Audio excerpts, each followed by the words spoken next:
Kalau bangunan ini bermasalah, sudah dari awal burung tidak akan mendiami bangunan ini. Masalahnya adalah ada pada sirip. Nah, ini guys, kawan-kawan bisa lihat siripnya ya. Siripnya bagaimana burung mau minat, bagaimana burung mau tertarik.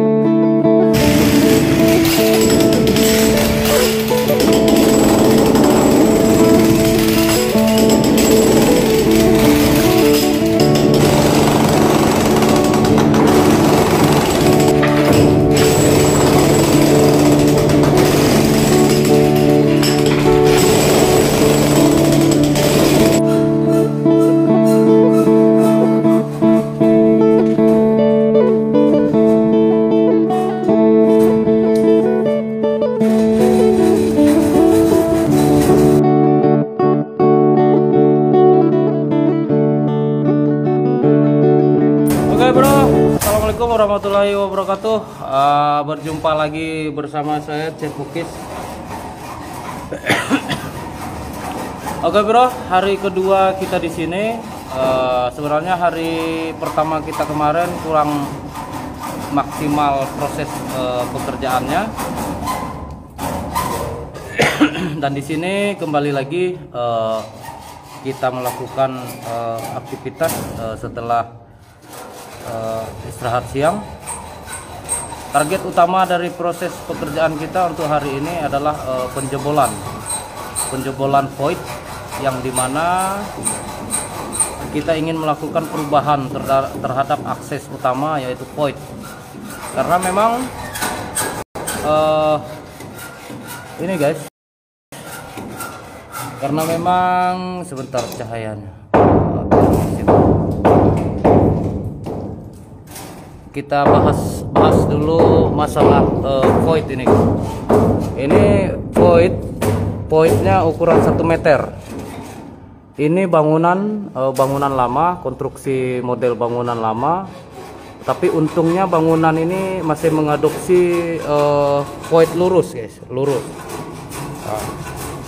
Cuman ukurannya yang sangat kecil sekali, lebar, terutama lebarnya hanya 1 meter. Nah, di sini kita lakukan perubahan. Walaupun nanti kita tidak akan membongkar ini dak yang di menara, karena ini merupakan bagian tumpuan daripada menara. Karena menara sekeliling ini menggunakan beton, jadi kita tidak mengambil risiko untuk menghancurkan dak di atas ini. Biarkan saja mengecil untuk area void atas. Nanti akan kita maksimalkan dengan teknik suara, yaitu tarik ekstafet nanti. Nah, di sini LMB-nya nanti akan kita perluas lagi supaya cahaya pada void ini lebih dominan juga. Sudah kecil seperti ini, maka yang akan terjadi adalah gelapnya luar biasa, karena posisi larnya nanti tetap seperti ini, cuman kita perluas. Mungkin di larnya nanti di bawah LMB nanti guys. Sebelum kita mengarah ke ruang inap, kita lihat dulu ini. Nah, ini void yang sebelumnya, yang di bawah sudah kita jebol. Ini lagi proses ngelepas besi cor. Nah, ini bisa kawan-kawan lihat, besi daknya luar biasa, bangunannya juga luar biasa kerasnya. Jadi artinya begini bro ya, usia bangunan boleh lama tapi tidak menjamin apakah semua berjalan aman dan lancar, apakah semua berjalan tidak dengan kendala atau tidak dengan masalah. Semuanya banyak. Justru usia seperti ini yang sampai belasan tahun, yang lebih lebih sensitif sekali untuk sebuah perkembangan yang lebih baik.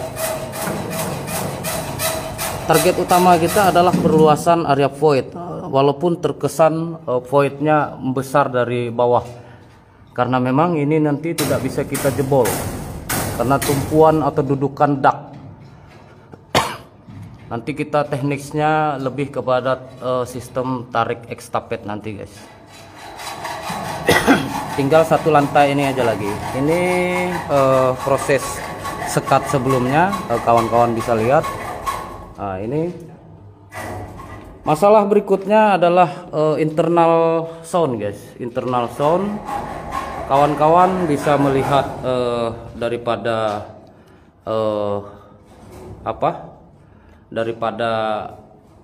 Twitter, bisa dibayangkan luar biasa sekali Twitternya. Ini karena memang model konsep pekerjaan yang lama, model bangunan lama. Sedangkan Twitternya juga menggunakan, kalau kita bilang dulu, Twitter blimbing. Twitter blimbing ini PCT, guys ya, PCT 8000. PCT 8000. Nah, ini kawan-kawan bisa lihat Twitternya luar biasa. Dan ini coba kita atur sekatnya lagi. Coba kita atur, karena masih nunggu terpalnya dari Hawaii. Ini rangka sekatnya sudah kita pasang, tinggal proses penyekatannya saja lagi. Nah, ini ada sebagian sarang, guys, ada sebagian sarang. Dari permasalahan yang ada untuk kualitas sirip, jadi sebagian sarang ini ada pada basic, guys, ada pada basic. 90% saya katakan dengan usia yang sampai saat ini pun dipasang kurang lebih 4 tahunan atau 3 tahunan basic ini, guys, sudah usianya. Ini pun masih banyak yang kosong. Nah, sedangkan performa daripada sirip itu sendiri, saya katakan hampir tidak ada pergerakan yang secara menyeluruh. Artinya di bagian titik sudut-sudut hampir tidak ada sarang, karena sebagian memilih ke basic. Karena memang basicnya menurut saya berlebihan, sehingga mengabaikan fungsi dan manfaat daripada sirip ini sendiri.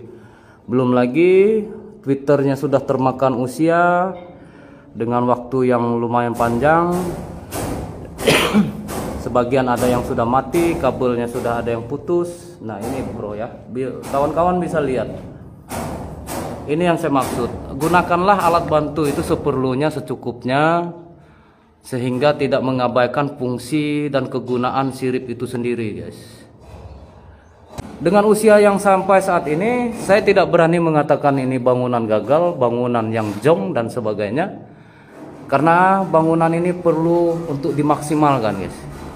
Kalau bangunan ini bermasalah, sudah dari awal burung tidak akan mendiami bangunan ini.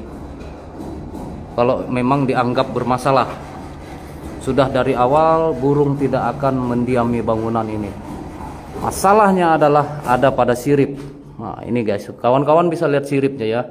Siripnya bagaimana burung mau minat, bagaimana burung mau tertarik. Sementara siripnya diketam licin. Nah, seperti ini. Tidak ada selah untuk burung menyangkutkan kaki-kakinya di sirip, karena memang licin. Tapi nanti insya Allah kita akan ada solusinya, guys. Kotak yang ada ini akan kita kurangi. Mungkin hanya kita pakai bagian tengah saja, yang bagian pinggir-pinggir ini akan kita lepas. Sisa daripada yang kita lepas ini akan kita belah menjadi les untuk alat bantu sirip. Nah, ini guys ya, jangan dikira dengan usia yang begitu panjang perjalanannya sudah banyak sarang-sarang berhamburan di sirip. Jangan dulu. Nah, ini dengan usia, guys, dengan usia kurang lebih masuk ke 12 tahun, siripnya masih utuh seperti ini karena memang bermasalah.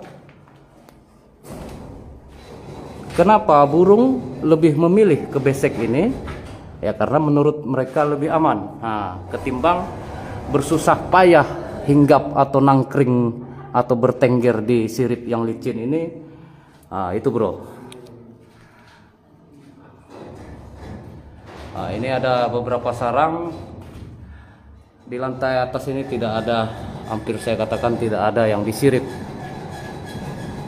Pertanyaan berikutnya, sampai kapan ini alat bantu ini akan kita perjuangkan seperti ini? Sampai kapan ini akan bertahan sampai seperti ini, guys? Ini proses sekat kita, nanti akan kita sekat lagi sini guys. Mungkin larnya nanti bagian dinding nanti, karena larnya masuk ke sini ini persis di bawah LMB. Nah ini proses sudah kita sekat.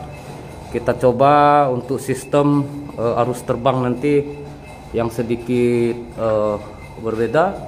Ini kawan-kawan bisa lihat Twitternya luar biasa sekali. Yang terpenting sekarang bro, tidak ada gunanya kita menyalahkan atau bagaimana ya bangunan yang sudah terlanjur jadi. Tapi tantangan kita di sini bagaimana kita memaksimalkan fungsi dan kegunaan daripada sirip ini sendiri. Itu yang terpenting. Ini Twitternya, kalau kita istilahkan dulu Twitter blimbing, PCT 8000 yaitu Arau. Ini Twitter lama. Untuk lantai 3 ini guys, lantai 3. Ini lagi berjuang ini guys, melepas besi-besi ini sampai yang punya juga sudah turun tangan ini guys. Ini alat kita tinggal ini saja lagi, ini saja lagi yang kita jebol. Ini ada karpet merahnya biasa guys. Ini Twitter. Nah seperti saya bilang bro, ini sarang, sebagian sarang hanya dibesek. Nah ini Twitternya bro. Twitternya pun berkloni, hampir tidak ada sarang di sirip. Nah ini akan kita maksimalkan. Nah ini Twitternya luar biasa. Nah itu kawan-kawan bisa lihat akses daripada voidnya guys. Jadi ini kawan-kawan ya, sebuah umur, sebuah usia bangunan bukan menjamin bahwa proses semua ini berjalan aman dan lancar. Tapi tugas kita sekarang bagaimana kita memaksimalkan kondisi yang ada ini supaya lebih bisa berkembang lagi. Karena memang bukan perkara mudah kita mempertahankan kondisi yang ada ini, bukan perkara mudah. Karena lubang untuk naik orangnya sekecil ini. Ini seperti yang saya bilang bro ya. Ini kawan-kawan bisa lihat dari sebelumnya pekerjaan ini seperti ini, dan ini juga masih sama. Semuanya nanti kita tata ulang lagi. Semua air apa semua kita kuras, tidak ada air-airan. Ini beseknya bukan main guys. Nah ini ambal, ada ambalnya juga guys. Ini juga salah satu usaha atau upaya dari ketidaktahuan di proses walet ini. Struktur dindingnya double bata, ukuran 8x8 double bata. Ini mau dijebol sudah. Ini yang sudah kita jebol guys. Jadi ukuran 2x2, sebelumnya 1x2. Nah ini yang sebelumnya, kawan-kawan bisa lihat sebelumnya ini sampai di sini. Sekarang kita jebol. Sampai jumpa di live kita berikutnya. Kurang dan lebihnya saya mohon maaf. Wassalamualaikum warahmatullahi wabarakatuh.